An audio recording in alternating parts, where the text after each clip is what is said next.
Hello students, मैं रवि रंजन आप लोग का स्वागत करता हूं मैग्नेस बेंस हिंदी में, जो आपको प्रोवाइड करता है 6ठी से 12वीं कक्षा के सभी विषयों की कंप्लीट वीडियो कोर्स, वो भी फ्री ऑफ कॉस्ट। और ऐसा नहीं कि एक चैप्टर या दो चैप्टर के बाद आपसे कहा जाए किसी तरह का सब्सक्रिप्शन लेना पड़ेगा, किसी तरह का चार्ज पे करना पड़ेगा, ऐसा कुछ नहीं है। आपको मिलने वाला है बेस्ट क्वालिटी कंटेंट, वो भी फ्री ऑफ कॉस्ट। और इसी के साथ हम करते हैं आज के लेक्चर को स्टार्ट। और आज है बहुत इंपॉर्टेंट सेशन।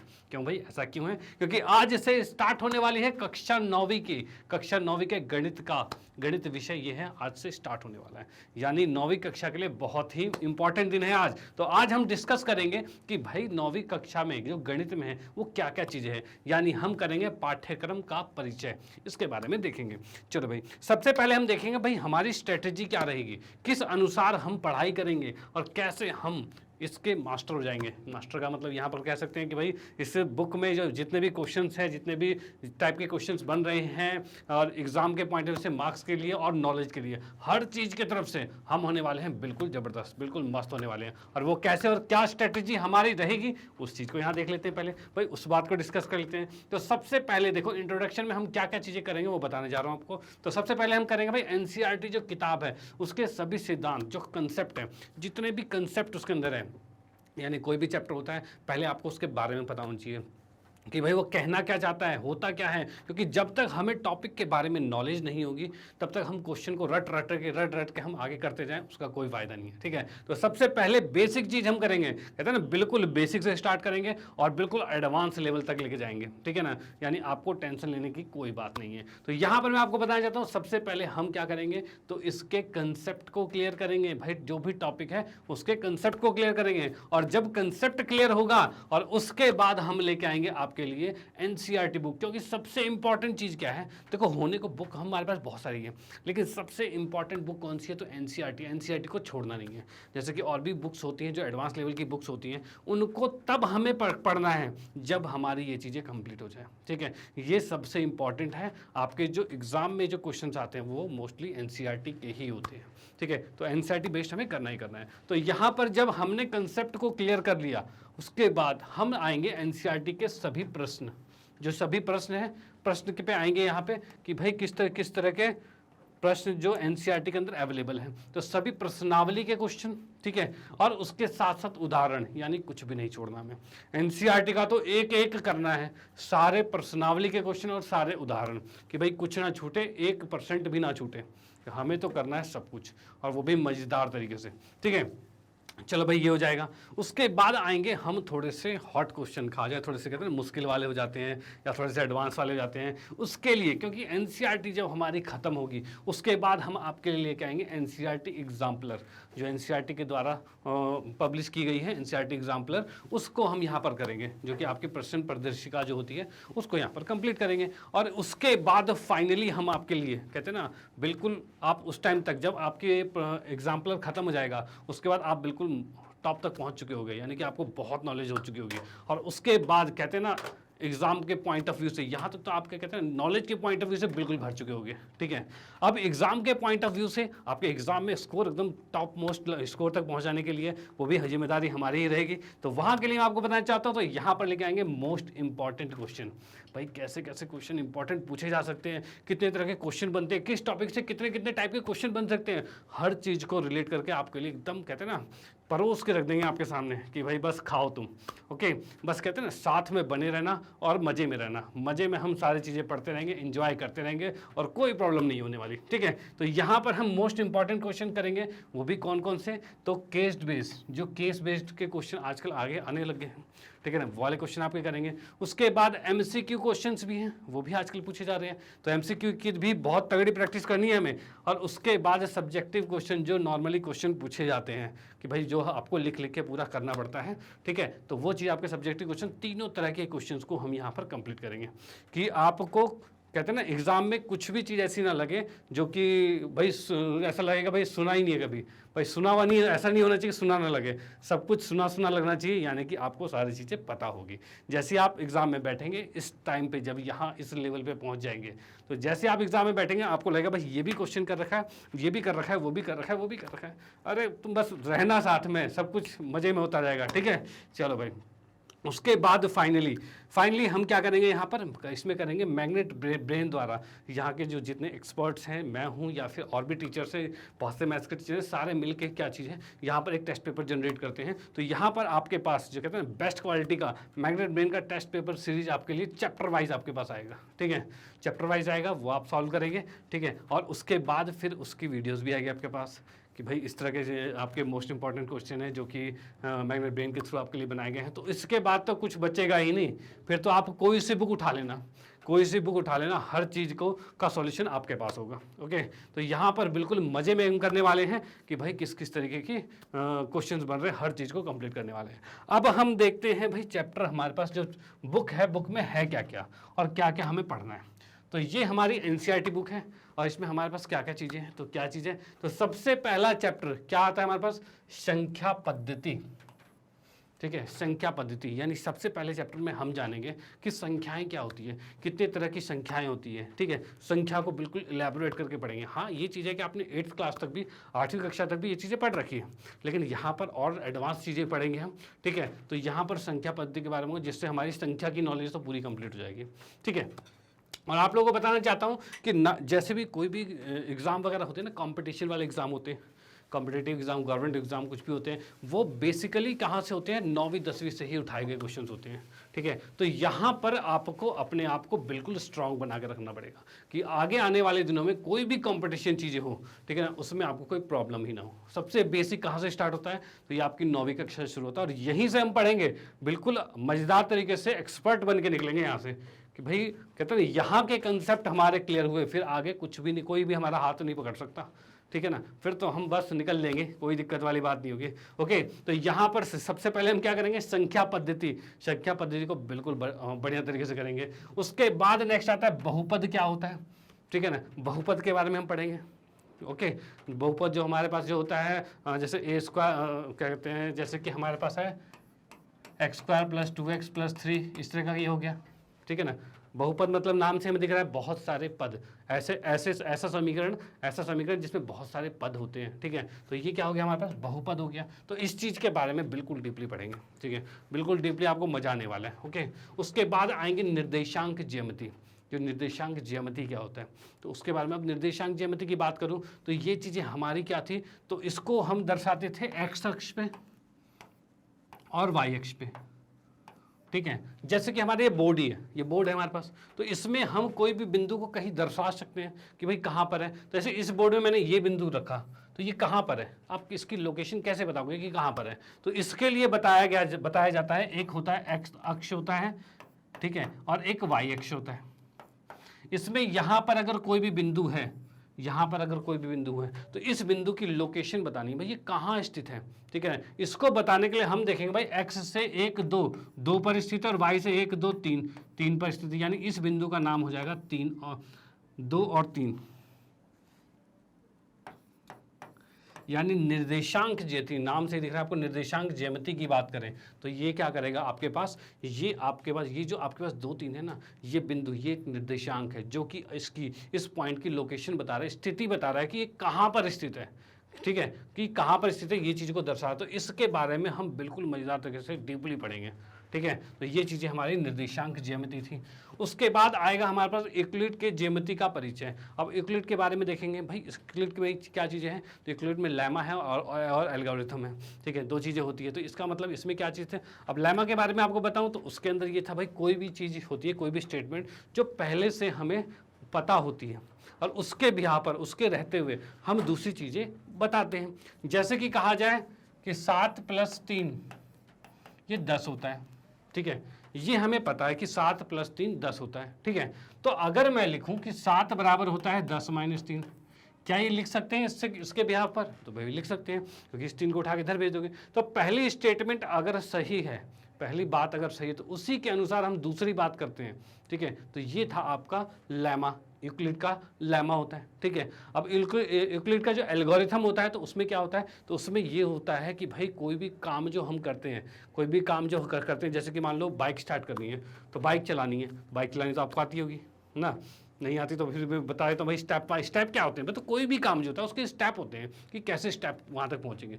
जैसे कि मान लो बाइक को छोड़ो, आप जैसे 9वीं कक्षा में आओ तो यहाँ पे आने के स्टेप क्या है। तो स्टेप ये है भाई, पहले फर्स्ट पढ़ना पड़ेगा, सेकंड, थर्ड, फोर्थ, फिफ्थ से, ये एक स्टेप है। ये सारी क्लासेस आप पास करोगे तब जाके आप 9वीं कक्षा में आओगे, ये चीज़ें होगी, ठीक है ना। तो यहाँ पर वही चीज़ यूक्लिड का जो एल्गोरिथम है वो स्टेप बताता है। किसी भी काम को करने के जो उसके स्टेप्स होते हैं, ठीक है, उसे एल्गोरिथम कहा जाता है। इसके बारे में भी पूरी चर्चा करेंगे जब हम इस चैप्टर को पढ़ेंगे, ठीक है। उसके बाद नेक्स्ट आता है रेखाएं और कोण। रेखाएं और कोण के बारे में देखें तो रेखाएं कोण का मतलब क्या है। जैसे कोई रेखा होती थी, ये रेखा है, अब ये भी रेखा है। अब ये दोनों जब आपस में एक दूसरे को काटते हैं तो किसी ना किसी कोण पर काटते हैं, किसी ना किसी कोण पर काटते हैं। और ये कोण क्या हो सकता है, कुछ भी डिग्री में आ सकता है, 30 डिग्री, 50 डिग्री, कुछ मान लो ये 30 डिग्री का हो गया, ठीक है। इस तरह से डिग्री में चीज आ सकती है कि भाई ये 30 डिग्री का हो गया है। तो यहाँ पर हम देखेंगे भाई रेखा और कोण के बारे में कि रेखाओं से कोण कैसे बनता है। इसमें भी बहुत सी चीज़ें पढ़ने वाली है, मज़ेदार चीज़ें पढ़ने वाले हैं हम, ठीक है ना। तो बस आप साथ में बने रहना, ठीक है। तो ये रेखाएं और कोण, ये भी बहुत महत्वपूर्ण चैप्टर है, इसके से भी क्वेश्चंस बहुत सारे आते हैं और मज़ा आता है इस चैप्टर में, ठीक है। उसके बाद त्रिभुज के बारे में देखते हैं। भाई त्रिभुज में क्या है, तो त्रिभुज का आपको पता है त्रिभुज क्या होता है। त्रिभुज भाई 3 भुजाओं से बंद आकृति को त्रिभुज कहते हैं। इसी त्रिभुज के कई प्रकार होते हैं। त्रिभुज में समरूपता होती है, सर्वांशम होता है। इस सब चीज़ों के बारे में हम यहाँ पर त्रिभुज में पढ़ेंगे, ठीक है, कि भाई सर्वांशम क्या होता है। इन सब चीज़ों के बारे में बिल्कुल पढ़ने वाले हैं हम इसमें, ठीक है, जो कि बहुत ही मोस्ट इंपॉर्टेंट है आपका। उसके बाद चतुर्भुज के बारे में बात करें तो चतुर्भुज क्या होता है, तो 4 भुजाओं से बंद आकृति को चतुर्भुज कहा जाता है। तो इसके आधार पर भी चतुर्भुज भी कई टाइप के होते हैं, जैसे वर्ग होता है, आयत होता है, समांतर चतुर्भुज होता है। इस तरह के बहुत सी चीज़ें होती हैं। हर चीज़ के बारे में यहाँ पर हम डीपली पढ़ेंगे, बिल्कुल डीपली मज़ेदार तरीके से पढ़ेंगे, ठीक है। चलो भाई, ये हमारा पार्ट 7 तक का हो गया। उसके बाद पार्ट 8 की बात करते हैं। तो 8 में क्या है हमारे पास, तो समांतर चतुर्भुज और त्रिभुजों के क्षेत्रफल, यानी क्या है, समांतर चतुर्भुज और त्रिभुज के क्षेत्रफल कैसे निकाले जाते हैं। तो यहाँ पर हम पढ़ेंगे पार्ट 8 में कि इनके क्षेत्रफल के आधार पर क्वेश्चन कैसे बनते हैं, इनका क्षेत्रफल कैसे ज्ञात किया जाता है, ठीक है। तो क्षेत्रफल के बारे में यहाँ हम पढ़ने वाले हैं 8वें चैप्टर में। उसके बाद नेक्स्ट होता है वृत्त। अब भाई वृत्त क्या होता है, तो वृत्त हमें पता है भाई कि जो गोल सा होता है उसे वृत्त कहते हैं। तो ऐसे थोड़ी बोलेंगे गोल सा होता है उसे वृत्त कहते हैं, ठीक है, तो ऐसे नहीं कह सकते। तो यहाँ पर हम कह सकते हैं भाई कि कोई बिंदु है, कोई एक बिंदु है, उससे एक निश्चित दूरी पर अगर कोई दूसरा बिंदु आ जाए, ठीक है ना, और उसी बिंदु से उतनी ही निश्चित दूरी पर अलग अलग बिंदु बनाए जाए, अलग अलग बिंदु बना दिए गए इसी पॉइंट से, यहाँ बना दिया, यहाँ बना दिया, यहाँ बना दिया, यहाँ बना दिया, यहाँ बना दिया। ऐसे हमने क्या कर दिया, अलग अलग तरफ बिंदु बना दिए हैं। लेकिन क्या फिक्स रखा है, तो इनकी दूरी निश्चित रखी है। यानी ये अगर इसकी r की दूरी है तो ये भी r का ही दूरी रहेगा, ठीक है ना। इसी तरह से सारी दूरी r है। अगर इन्हीं पॉइंट को हम बढ़ा दें तो यहाँ पॉइंट इस तरह से बन जाएगा, इस तरह से पॉइंट बन जाएगा। यहाँ पर ये बिंदुओं को हम मिला देंगे बढ़ाने के बाद।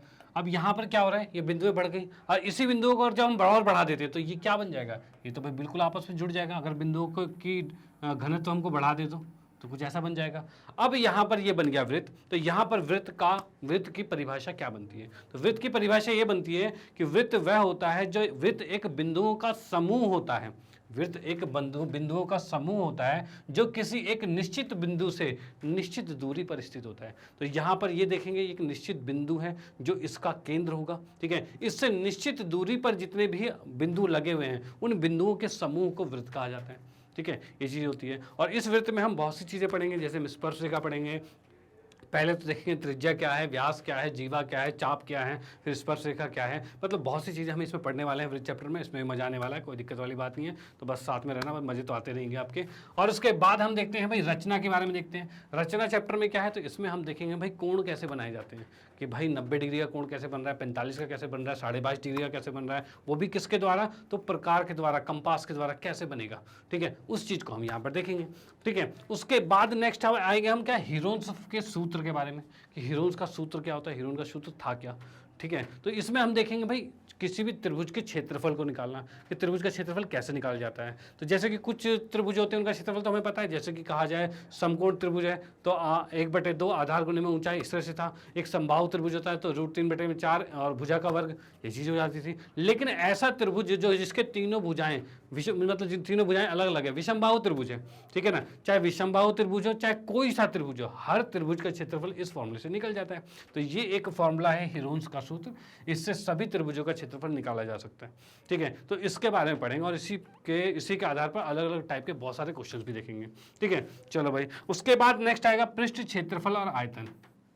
तो भाई इसमें हम पढ़ेंगे क्षेत्रफल क्या होता है और आयतन क्या होता है। तो क्षेत्रफल की बात जनरली मैं आपको बताऊं, क्षेत्रफल की बात जैसे कि आप रूम में अपने हो, तो रूम में अगर आपको पेंट करवाना है दीवारों पे तो मतलब दीवारों का क्षेत्रफल है, ठीक है। लेकिन अगर कहा जाए रूम के अंदर कितनी हवा भरी हुई है, तो यानी किसी भी चीज़ में जो भरी हुई चीज़ होती है, ठीक है, जैसे बोतल में पानी भरी हुई है, ठीक है, तो ये चीज़ें क्या होती है, उसका ये आयतन होता है। तो वैसे रूम के अंदर, हमारे कमरे के अंदर हवा भरी हुई है तो ये क्या है, उसका आयतन है, ठीक है, कि कितनी हवा उसमें भरी जा सकती है। इसी के आधार पर अलग अलग क्वेश्चन देखेंगे। इसमें फॉर्मूलेज होंगे, जैसे कि शंकु हो गया, बेलन हो गया, घन हो गया, घनाभ हो गया, इन सब के फॉर्मूले होंगे जो आप यहाँ पर पढ़ेंगे, ठीक है, ओके। उसके बाद हम देखेंगे भाई सांख्यिकी क्या होता है। तो सांख्यिकी की बात करें तो ये क्या चीज़ होता है, तो ये चीज़ कुछ नई आ रही होगी भाई, ये चीज़ें कुछ नया सुना होगा आपने। तो ये एक्चुअली होता ये है कि कुछ आंकड़े होते हैं, उसका संग्रहण किया जाता है। अब आंकड़े किस तरीके, तो आंकड़े की बात बताऊं, जैसे कि मान लो स्कूल से आपको कहा जाए कि स्कूल से क्या आप जनरली अपने कॉलोनी में घूमें और वहाँ पर आप सबसे ये पूछे भाई मतलब सबके घर में जाके ये पूछे, कोई 20 घर आपने ले लिए, अपने गली के मान लो 20 घर ले लिए, और आपने उनसे पूछा कि भाई आपका बिल कितना आता है बिजली का। तो आपने उसमें देखा कि एक का 100 रुपये आ रहा है, एक का 200 आ रहा है, एक का 300 आ रहा है, एक का अलग आ रहा है, एक का अलग आ रहा है। तो इस तरह से सबका आ रहा है। तो सबके डाटा को, सबके आंकड़ों को कलेक्ट किया, ठीक है। कलेक्ट करने के बाद उसको एक अच्छी तरह से उससे बहुत सी चीज़ें निकाली जा सकती है, मतलब उसको व्यवस्थित रूप से रखा जा सकता है, उससे बहुत सारा ज्ञान प्राप्त किया जाता है कि भाई एवरेज इतना, मतलब एवरेज कहा जाए, माध्य कहा जाए तो इतना बिल सबका निकलता है, आता है, ठीक है। इस तरह से चीज़ें होती है। तो हम क्या करेंगे यहाँ पर भाई आंकड़ों की मदद से, पहले तो आंकड़ों को व्यवस्थित रूप से रखेंगे, अब उसकी मदद से बहुत सारे उसमें से हम नॉलेज प्राप्त कर सकते हैं, ठीक है। उस चीज़ के बारे में हम यहाँ पर सांख्यिकी के अंदर देखेंगे। उसके बाद नेक्स्ट आता है आपके पास प्रायिकता।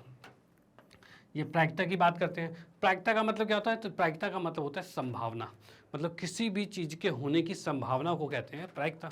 जैसे कि आपने कॉइन को टॉस किया, मतलब कि जैसे जो आपके पास सिक्का होता है उसको आप टॉस करते हो तो उसमें हेड आता है या फिर टेल आता है, यानी चित आता है या फिर पट आता है, ये चीज़ें आती हैं, ठीक है। या फिर आप पासे को फेंकते हो, तो पासे को जब फेंकते हैं तो उसमें 1 आएगा, 2 आएगा, 3 आएगा, 4 आएगा, 5 आएगा, 6 आएगा, भाई उनमें से कुछ भी आ सकता है। तो ये उनके आने की संभावना, जैसे कि कहा जाए भाई आपने सिक्के को उछाला, उसमें चित आने की क्या संभावना होगी, तो चित आने की संभावना क्या है, तो हम इसमें देखेंगे भाई चित कितने हैं, उसमें एक चित है तो वो ऊपर आ जाएगा, और कुल संभावना क्या है, या फिर चित आएगा या पट आएगा तो 2 नीचे आ जाएगा। इस तरह से 1/2 करके ये चीज़ें निकल सकती है, ठीक है। तो यहाँ पर हम इसमें प्रायिकता के बहुत अलग अलग टाइप के क्वेश्चंस देखेंगे, ठीक है। कितने तरह के क्वेश्चंस बन सकते हैं, हर चीज़ें बिल्कुल डीपली नॉलेज यहाँ पे देखेंगे, और ये चीज़ कंप्लीट करने के बाद आपका माइंड बिल्कुल हो जाना है शार्प, ठीक है। यानी कि जब हम करवाएंगे कोर्स को कंप्लीट, उसके बाद आप देखना आपके अंदर कितनी इंप्रूवमेंट आ जाएगी, और आपके सामने कोई भी एग्ज़ाम आपके लायक नहीं होगा, वो बिल्कुल आप उससे बिल्कुल अपर हो जाएंगे, ठीक है।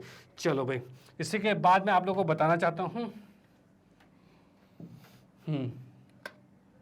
ओके तो यहाँ पे आप लोगों को बताना चाहता हूँ कि मैग्नेट ब्रेन एक ऐसा प्लेटफॉर्म है जो आपको प्रोवाइड करता है 100% फ्री एजुकेशन, और यहाँ पर आपकी सुविधा के लिए मैग्नेट ब्रेन ने लॉन्च किया है मैग्नेट ब्रेन की वेबसाइट, जो कि है www.magnetbrains.com। और यहाँ पर कोई भी जो डाटा है, जो यहाँ पर हमारे पास जो डाटा है, कहा जाए लेक्चर्स हैं, वीडियोस हैं जो कि रिकॉर्डेड पहले से बहुत सारे हैं, तो वो आपके लिए बिल्कुल व्यवस्थित रूप से रखे गए हैं। और व्यवस्थित रूप से किस तरह से हैं कि जैसे कि मान लो कि आप अगर हैं इंग्लिश मीडियम में तो इंग्लिश मीडियम पे क्लिक कीजिए, हिंदी में है तो हिंदी में कीजिए, एनटीएससी पढ़ना है तो एनटीएससी, ओलंपियाड है तो ओलंपियाड। जैसे कि आप लोग हैं हिंदी मीडियम के तो आप हिंदी मीडियम पे क्लिक कीजिएगा, ओके। और आप लोग जैसे 9वीं कक्षा में तो 9वीं पे क्लिक करेंगे, 10वीं का कोई है तो 10वीं पे क्लिक करेगा। मान लो 10वीं पर क्लिक करता है, 10वीं पे क्लिक करते के साथ ही आप लोग देखिएगा कि जितने भी टीचर्स हैं वो सारे आपको यहाँ पे दिख जाएंगे, ठीक है। आपको किसी पुराने एक वीडियो में आपको कोई सी डाउट हो, कोई सा प्रॉब्लम है, उसको देखना है तो यहाँ पर जस्ट उस पर क्लिक किया। जैसे कि आपको मैथ्स के में देखना है तो मैथ्स पे वॉच नाउ पे क्लिक करोगे, क्लिक करते के साथ यहाँ पर मैं इस तरह से खुल जाऊँगा, मेरा एक पेज इस तरह से खुल जाएगा यहाँ पे, ठीक है। इसमें हम देखेंगे भाई जितने भी हमने लेक्चर आज तक दिए हैं सारे के सारे यहाँ पर सामने आ जाएंगे, ठीक है। और यहाँ पर आप किसी पे भी क्लिक करके पुरानी कोई सी भी वीडियो देख सकते हो। यानी आप इस चीज़ों को सजेस्ट कर सकते हो किसी दूसरे को भी कि भाई आप यहाँ पर प्लेटफॉर्म पे आइए, यहाँ पे हर चीज़ें बिल्कुल फ्री ऑफ कॉस्ट मिल रही है और क्वालिटी कंटेंट के साथ आपको मिल रहा है, ठीक है। और जैसे ही आप इस पर क्लिक करोगे इस तरह से वीडियो प्ले हो जाएगी और बड़े आसानी से वीडियो देख पाओगे मज़ेदार तरीके से, कोई दिक्कत वाली बात नहीं है, ठीक है ना। और बाकी आप लोगों को पता है 9th क्लास की वीडियो अभी लॉन्च हो गई, यानी कि अब से 9th क्लास की वीडियोज़ भी डलने लग जाएगी और 9th क्लास का पूरा डाटा आपके लिए अवेलेबल हो जाएगा। तो बस साथ में रहिएगा, मज़े में करते रहिएगा, मज़े में साथ में बने रहिएगा। और इसी के साथ आप लोगों को पता है मैग्नेट ब्रेन ने हिंदी मीडियम में भी लॉन्च कर दिया है अपने चैनल को, जिसमें कि वो भी 100% फ्री में है 6ठी से 12वीं कक्षा तक के लिए। तो इस चीज़ों को आप अपने फ्रेंड सर्कल में, रिलेटिव में, जो भी जान पहचान में उनको सजेस्ट कर सकते हैं, जिससे कि उनका भी फ़ायदा हो। आप तो फ़ायदा लेने ही वाले हैं, तो बाकियों का भी फ़ायदा हो, तो ये भी बहुत अच्छा रहेगा। और बाकी आपको वीडियो अच्छी लगती है तो इसको लाइक कीजिए, न्यू है तो सब्सक्राइब कीजिए और शेयर तो आप करते ही रहिए। Okay bye, thank you.